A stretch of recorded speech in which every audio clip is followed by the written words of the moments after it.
सालों पहले उत्तर नगर में सोनू नाम का एक किसान रहता था। वह गांव के जमींदार के खेत पर काम करके अपना घर चलाता था।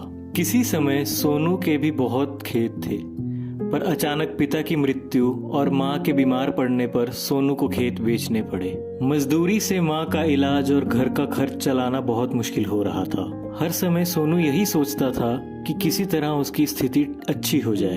एक दिन खुदाई करते वक्त सोनू की कुदाल एक बड़े पत्थर से टकराई। जमींदार ने सोनू को वो पत्थर खेत से निकालकर लगते तालाब में फेंकने को कहा। सोनू ने बड़ी मेहनत से जैसे तैसे वो पत्थर खेत से निकाला और उसे उठाकर तालाब की तरफ जाने लगा। जैसे ही वे तालाब के किनारे पहुंचा, उससे वो पत्थर नीचे गिर गया और दो हिस्सों में टूट गया। सोनू ने देखा कि पत्थर के अंदर से एक पतीला निकला है। सोनू हैरान तो था, मगर उसके साथ थोड़ा उदास भी था कि अगर पतीले की जगह आभूषण निकल जाते तो घर के हालात थोड़े सुधर जाते।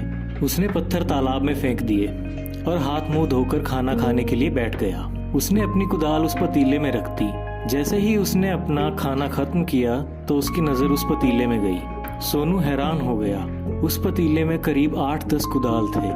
उसे कुछ समझ में नहीं आया। अब उसने अपने भोजन के बर्तन उस पतीले में डाल दिए। थोड़ी देर में देखा कि बर्तन भी 8 से 10 हो गए। ये सब देखकर सोनू बहुत खुश हो गया और उस पतीले को अपने घर ले गया।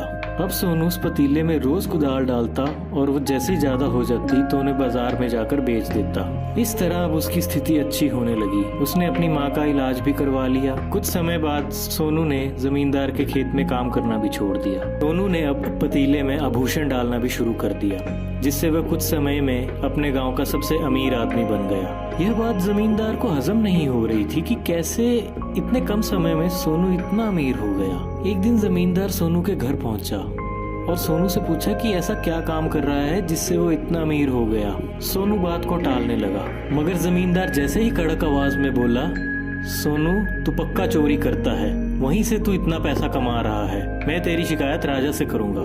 ये सुनकर सोनू डर गया और सब कुछ जमींदार को बता दिया कि कैसे उस पत्थर के टूटने पर उसे पतीला मिला।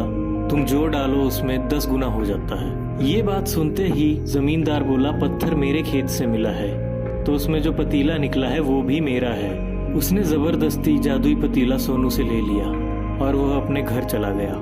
अब जमींदार भी सोनू की तरह पतीले में आभूषण डालने लगा और कुछ ही समय में वो बहुत अमीर हो गया। एकदम से जमींदार के अमीर होने की खबर उत्तर नगर के राजा के पास पहुंच गई। पता लगाने पर राजा को जादुई पतीले के बारे में पता लग गया। फिर क्या था, राजा ने जबरदस्ती जमींदार से पतीला ले लिया। यह बोला कि तुम्हारा खेत मेरे राज्य में आता है तो यह पतीला भी मेरा ही हुआ। अब राजा भी अपने पतीले में राजकोष से खजाना डालकर उसे कई गुना बढ़ाने लग गया। धीरे धीरे उत्तर नगर बहुत अमीर राज्य हो गया। राजा की बहुत प्रशंसा होने लगी। लोग कहने लगे कि उत्तर नगर के राजा जैसा राजा हर जगह हो।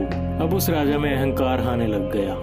वह मन ही मन सोचने लगा, मैं अकेला अगर इतने अच्छे से अपना राज्य चला सकता हूँ तो मेरे जैसे अगर 10 राजा हो जाएं तो मैं पूरी दुनिया पर राज कर लूं। बस यह सोचकर वह पतीले में खड़ा हो गया और कुछ ही समय में 10 राजा वहां से बाहर निकल आए।